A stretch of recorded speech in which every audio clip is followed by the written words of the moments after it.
ఉప్పు నీటిని చీల్చుకుంటూ మంచినీటి బుగ్గ ఉద్భవించింది. ఈ అద్భుతాన్ని భగవాన్ శ్రీరాముడు చేశాడు. దీనిని చూసి నేటికీ శాస్త్రవేత్తలు ఆశ్చర్యపోతున్నారు. ఈ కథ లంకా విజయం తర్వాత జరిగినది.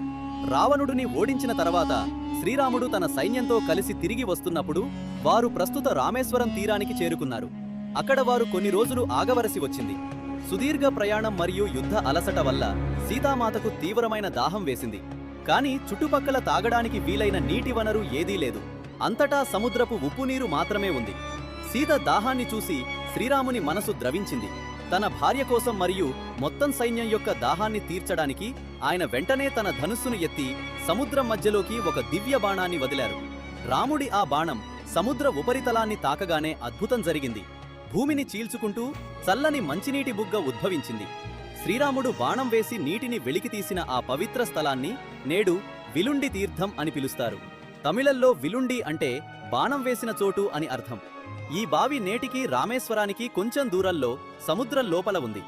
సముద్రపు అలలు వచ్చినప్పుడు ఉప్పు నీరు దీనిని పూర్తిగా కప్పివేస్తుంది. కానీ దీని నీరు నేటికీ తీపిగానే ఉంటుంది. శ్రీరాముని భక్తులందరూ జై శ్రీరామ్ అని తప్పకుండా వ్రాయండి.